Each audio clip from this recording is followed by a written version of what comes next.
Hello students, आप सभी का स्वागत है उन्नति क्लासेस में। आज की वीडियो में हम पढ़ेंगे क्लास 10th की साइंस का चैप्टर नंबर 10, जिसका नाम है प्रकाश, परावर्तन तथा अपवर्तन। इसके पार्ट 1 में हम पढ़ चुके थे प्रकाश क्या होता है तथा प्रकाश के गुण क्या होते हैं, ठीक है। परावर्तन के नियम देख चुके थे कुछ, ठीक है। और परावर्तन के बारे में मालूम था कि एक माध्यम जो आपतित किरण आती है वो एक माध्यम में आती है और दूसरे उसी माध्यम के अंदर रहती है, ठीक है। और साथ में हमने परावर्तन के बाद हमने देखे थे गोलीय दर्पण। गोलीय दर्पण कौन कौन से, उत्तल और अवतल, और साथ में समतल दर्पण के भी कुछ चीजें देखी थी, ठीक है। उत्तल दर्पण और अवतल दर्पण के हमने किरण आरेख बनाना सीखे थे। आज की वीडियो में हम सबसे पहले देखते हैं जो हमारा अवतल दर्पण है और उत्तल दर्पण है उनके उपयोग। उसको जानने से पहले आप इसे देख लीजिए एक तरह से, पहला वाला अवतल दर्पण, दूसरा वाला उत्तल दर्पण, ठीक है। तो एक चीज बताई थी मैंने आपको कि जब भी कोई किरण आती है किसके समांतर, मुख्य अक्ष के समांतर, तो वो कहां से गुजरती है, वो हमेशा गुजरती है फोकस से, ठीक है। कोई भी किरण आएगी फोकस से होते गुजरेगी एक तरह से। तो इसका कहने का मतलब क्या है इससे, कि जो सारी किरण, जो भी किरणें मारेंगे हम अवतल दर्पण पे, उसके अवतल दर्पण के जहां से परावर्तित होती है किरण, पृष्ठताल पर, परावर्तक पृष्ठताल पे किरण मारेंगे तो वो हमेशा किससे, फोकस से होकर के गुजरेगी, अगर वो समांतर आ रही है किसके, मुख्य अक्ष के, ठीक है। तो इससे क्या पता लग रहा है कि जो सारी लाइट्स को वो एक जगह कन्वर्ज कर दे रहा है, मतलब सारी लाइट के गुच्छे को एक तरह से एक जगह पे कनेक्ट कर दे रहा है। तो ये क्या हो गया, कन्वर्जिंग मिरर हो गया, ठीक है। ऐसी उत्तल दर्पण होता है वो हमारा डाइवर्जिंग मिरर होता है। कैसे, क्योंकि देखिए यहाँ पे आती हुई प्रतीत होती है ना, जैसे आई, ये दूर गई लाइट एक तरह से, आपतित किरण आई, परावर्तित दूर गई, तो इसका जो कटेगा वो यहाँ कटेगा। सेम वे इसे पहले बना दिया मतलब हमने,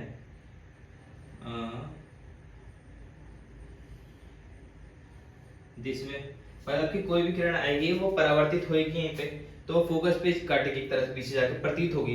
तो मतलब किरणें एक तरह से देखो आई और क्या हुआ, डाइवर्ज हो गई, इस तरीके से बाहर निकल गई, ठीक है। तो ये कन्वर्जिंग हो गया, ये डाइवर्जिंग मिरर हो गया। अब हिंदी में क्या कहते हैं कन्वर्जिंग मिरर को, हिंदी में कहते हैं कन्वर्जिंग मिरर को अभिसारी दर्पण। क्या सा दर्पण, अभिसारी दर्पण, ठीक है।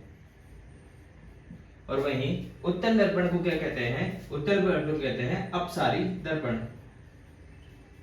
अपसारी दर्पण। अब हम देखते हैं अवतल दर्पण और उत्तल दर्पण के उपयोग। जो सबसे पहले अवतल दर्पण का उपयोग है वो कहाँ होता है, टॉर्च में, सर्च लाइट में और वाहनों की हेडलाइट में। टॉर्च आपको पता है, वाहनों की हेडलाइट पता है, सर्च लाइट आपकी स्क्रीन पे आ गई होगी, आपको दिख गया होगा क्या होती है, ठीक है। उससे आपको ज्यादा ओवरव्यू हो जाएगा।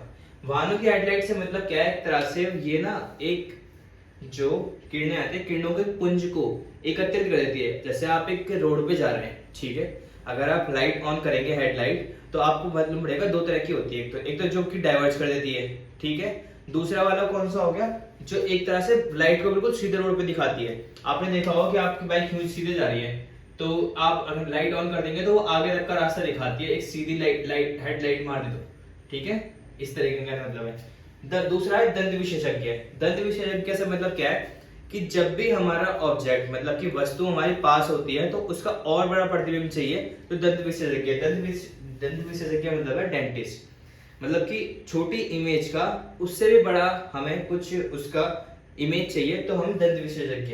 कहने का मतलब क्या है, अब समझिए। मतलब जो डेंटिस्ट होते हैं, हमारे दांत में से कीड़ा देखना है और हमारे दांत के अंदर वो नहीं देख पा रहे एक तरह से, तो एक छोटा सा मिरर होता है जो कि डंडी से स्टिक होता है साथ में, उसे हमारे दांत के अंदर डालते हैं जिससे कि वो अच्छे से देख पाते हैं, ठीक है। तीसरा हो गया शेविंग दर्पणों में। शेविंग दर्पण कौन से होते हैं, जो नॉर्मल मिरर हम देखते हैं नाई के पास वाले मिरर नहीं, शेविंग दर्पण अलग होते हैं जो कि एक तरह से हमारी इमेज को बड़ा दिखाते हैं, ठीक है।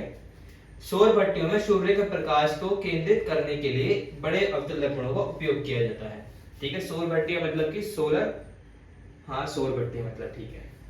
उत्तल दर्पणों का उपयोग, साइड मिरर।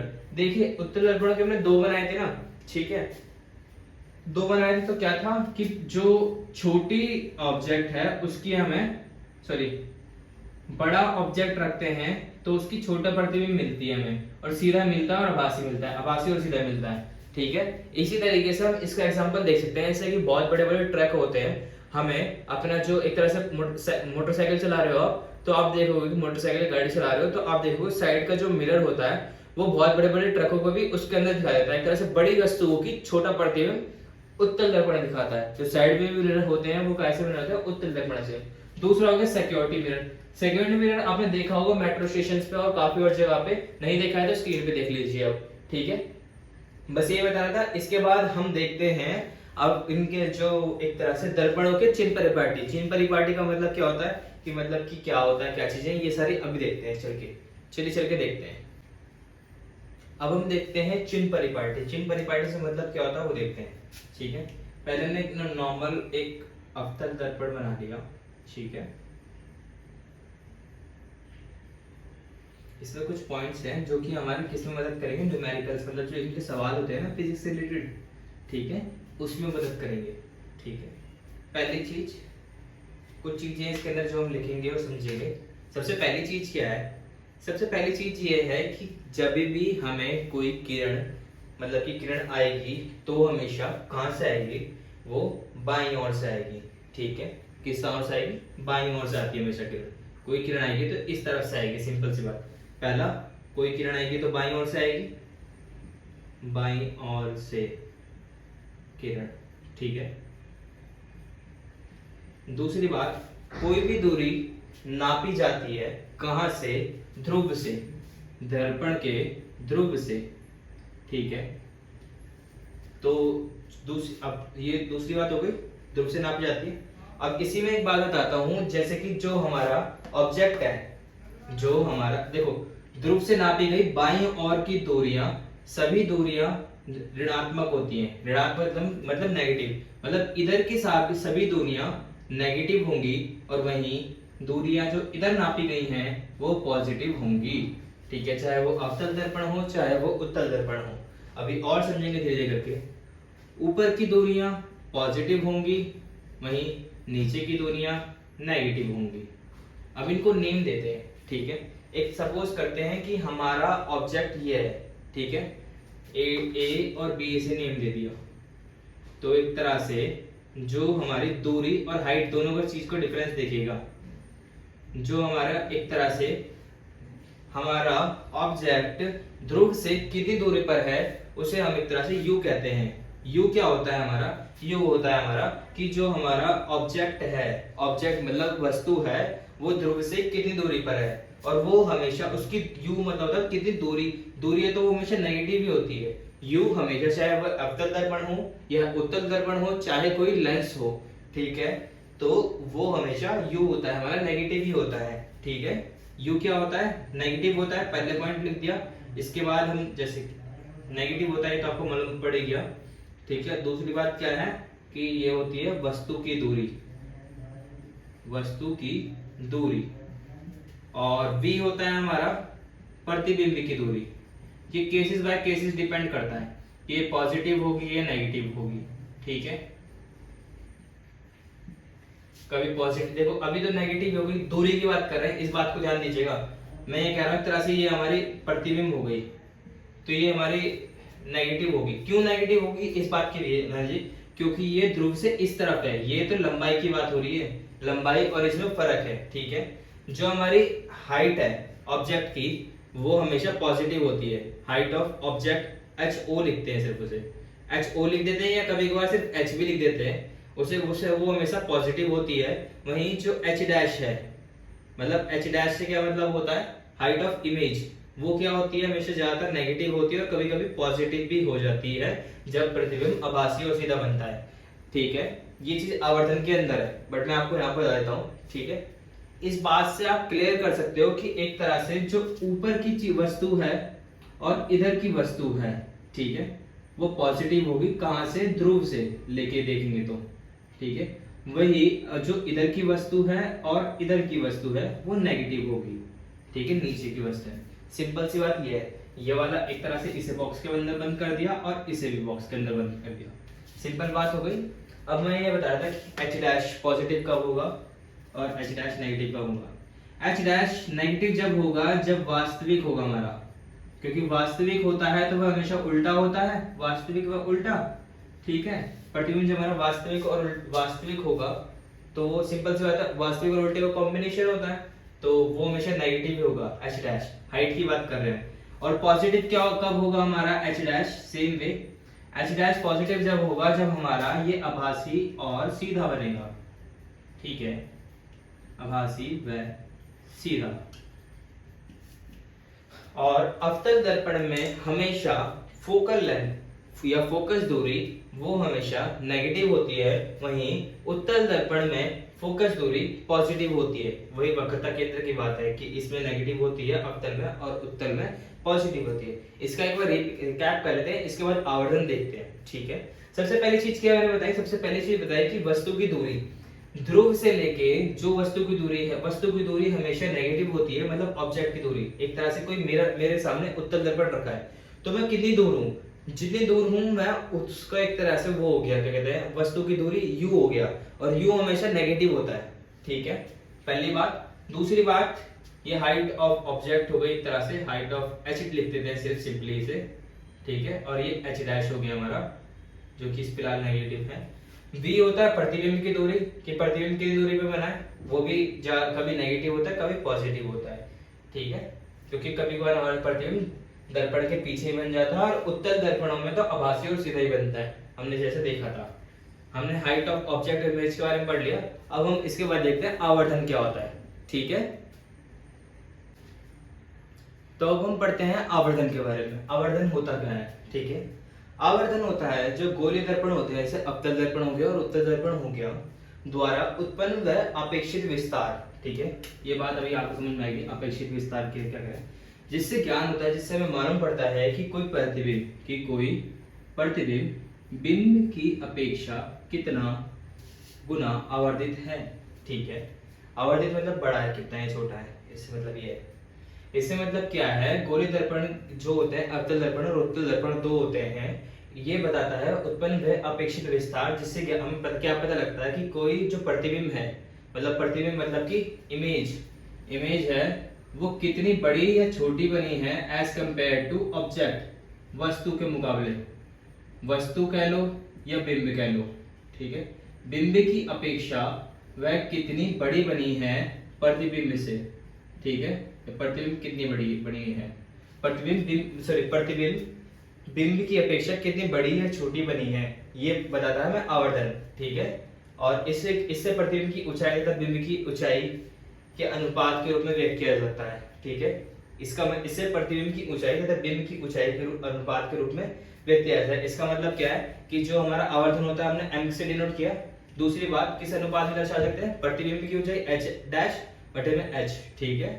अब पहले ये 5 पॉइंट है, ये 5 पॉइंट अगर समझ लिए ना तो समझ रहे न्यूमेरिकल से क्वेश्चन है तो मैं आसान होगा समझने के लिए, ठीक है। तो इसके लिए एक बार मैं इसे रफ कर देता हूँ ऊपर का, ताकि आपको अच्छे से समझ में आ जाए और मैं अच्छे से समझा पाऊँ, मेरे को थोड़ा स्पेस मिल जाए।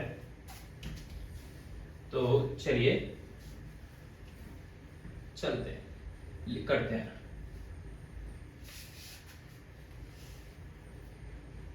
पहला क्या है, अगर हमारा आवर्तन m से मतलब क्या होता है आवर्तन, ठीक है, नेगेटिव है तो प्रतिबिंब वास्तविक है, ठीक है। इससे पता कैसे चल रहा है, देखो नेगेटिव है तो इसने क्या कहा, अगर हमारा आवर्धन क्या है नेगेटिव है तो प्रतिबिंब हमारा वास्तविक होगा, प्रतिबिंब वास्तविक होगा। इससे कैसे पता लग रहा है, m लिख दिया, h डैश बटे में h। सपोज करो यहाँ कुछ इमेज बनी है, ठीक है, ये नेगेटिव कब आएगा, इनमें से ऊपर देखो, हमारे जो ऑब्जेक्ट होता है, ऑब्जेक्ट तो हमेशा ऊपर ही रखेंगे ना, सिंपल सी बात है, तो वो तो पॉजिटिव ही होगा। मैंने मान लिया मेरी ऑब्जेक्ट की हाइट है 2 सेंटीमीटर, ठीक है, ऑब्जेक्ट की हाइट मेरी 2 सेंटीमीटर है, और ये अगर मैंने सी पे रखता हूँ तो सी पे उतनी हाइट का बनता है, तो ये नीचे बना तो माइनस का 2 सेंटीमीटर, 2 से 2 गया और ये माइनस का 1 आ गया। माइनस का साइन आया तो माइनस का क्या दर्शाता है, वास्तविक दर्शाता है, मतलब उल्टा बनेगा। माइनस का क्या दर्शा रहा है, प्रतिबिंब वास्तविक बनेगा और उल्टा बनेगा। वहीं अगर सेम बात आ जाए कि ऊपर बनेगा, ठीक है, चाहे वो एक ना हो कुछ और हो, किसी या उत्तल की दर्पण की बात कर रहे हो, अगर पॉजिटिव कब बनेगा, पॉजिटिव जब बनेगा चाहे वो आवर्धन छोटा है या बड़ा है, जैसे कि हमने उत्तल में देखा था, वो करते हैं यहाँ पे तो वो पीछे जाके बनता है, यहाँ पे सॉरी यहाँ पे बनता है, छोटा बनता है जो, ठीक है, तो उसमें पॉजिटिव बनेगा। ये वाली बात हो गई, ये उत्तल वाली बात हो गई उत्तल दर्पण की, अवतल दर्पण की एक तरह से। तीसरा पॉइंट क्या है, यदि h डैश हमारा हाइट ऑफ इमेज किसके बराबर हो जाए, हाइट ऑफ ऑब्जेक्ट के बराबर, आकार बराबर है, अगर ये h डैश h के बराबर है तो इससे क्या पता लग रहा है कि हमारी जो हाइट ऑफ इमेज है वो हाइट ऑफ ऑब्जेक्ट मतलब जो प्रतिबिंब की ऊंचाई है वो बिंब की ऊंचाई के बराबर है। और ये कौन सा केस में होता है, ये होता है हमारे तीसरे केस में, जब हम ऑब्जेक्ट को मतलब वस्तु को हम वक्रता केंद्र के ऊपर रखते हैं। ठीक है, इसके बाद हम देखते हैं अपना चौथा और पांचवा।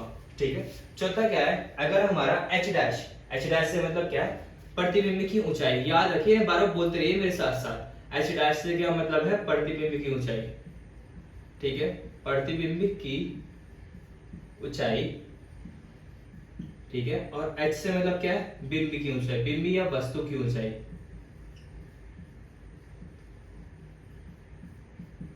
बिंब की ऊंचाई। ठीक है, तीसरा कहते हैं, यदि h डैश हमारा बड़ा है h से, मतलब हाइट ऑफ इमेज बड़ी है बिंब की ऊंचाई से। ठीक है, इसका मतलब क्या है, अगर हमारी हाइट ऑफ इमेज 4 है और ये 2 है तो हमारे ये 2 आ गए एक तरह से मैग्निफिकेशन, अगर काटेंगे बिंब की ऊंचाई हमारी 2 है और ये बड़ी बन गई 4 बन गई, एक तरह से सपोज कर रहे हैं एग्जांपल के रूप में। तो m हमेशा बड़ा होगा किससे, 1 से। प्रतिबिंब बिंब से बड़ा होता है, देखो प्रतिबिंब बिंब से बड़ा है 4 है और बिंब की हाइट क्या है, 2 है। ठीक है, तो प्रतिबिंब बिंब से बड़ा है, प्रतिबिंब की ऊंचाई बिंब की ऊंचाई, ये बात समझ में। m के बड़ा होगा किससे, 1 से बड़ा आया 2 आया। ठीक है, ये केस उल्टा हो जाता है अगर हमारा बिंब की ऊंचाई बड़ी है एज कंपेयर टू इसके, किसके, प्रतिबिंब की ऊंचाई। प्रतिबिंब की ऊंचाई हमेशा ऊपर ही आएगी, देखो हाइट ऑफ इमेज बटे में h, यही हमारा फॉर्मूला होता है इसका। अगर हमारी ऊपर वाली वस्तु छोटी है और नीचे वाली वस्तु बड़ी है तो क्या आएगा इसका, देखो एक तरह से ये क्या आया 1/2, 1/2 होता 0.5 है ना, आधा। और आधा किससे, देखो आवर्धन छोटा होगा 1 बड़ा होगा, मतलब 1 से छोटा छोटा आएगा, प्रतिबिंब बिंब से छोटा होता है। ये बातें आपको याद करनी है समझ समझ के, नहीं आया तो ये चौथा और पांचवे का रिकैप, मतलब सबका रिकैप कराता हूं। जब हमारा आवर्धन नेगेटिव होगा तो प्रतिबिंब हमारा वास्तविक होगा और उल्टा होगा। जब हमारा आवर्धन पॉजिटिव होगा तो प्रतिबिंब हमारा आभासी होगा तथा सीधा होगा। यदि हमारा h डैश h के बराबर है तो आकार बराबर होता है प्रतिबिंब का और बिंब का। यदि h डैश बड़ा है, यदि h डैश बड़ा है, प्रतिबिंब की ऊंचाई बड़ी है किसके मुकाबले, बिंब की ऊंचाई के मुकाबले, तो हमारा आवर्धन हमेशा बड़ा आएगा और वो ये दर्शाएगा कि जो प्रतिबिंब की ऊंचाई है वो बड़ी है किसके मुकाबले, बिंब की ऊंचाई के मामले। फिर से सुनिए तीसरे वाले चौथे वाले की बात, अगर हमारी प्रतिबिंब की ऊंचाई बड़ी है बिंब की ऊंचाई के मुकाबले तो हमारा आवर्धन बड़ा आएगा किसके मुकाबले, 1 के मुकाबले। और ये क्या दर्शाएगा, ये दर्शाएगा जो प्रतिबिंब है बिंब से बड़ा होता है, बिंब से बड़ा है। ठीक है, वहीं हमारा h डैश छोटा है h के मुकाबले तो m हमारा 1 से कम आएगा और वो दर्शाएगा कि वो प्रतिबिंब हमारा बिंब से छोटा है। प्रतिबिंब मतलब कि एक तरह से हमारी इमेज। ठीक है, और ये ऑब्जेक्ट एक तरह से।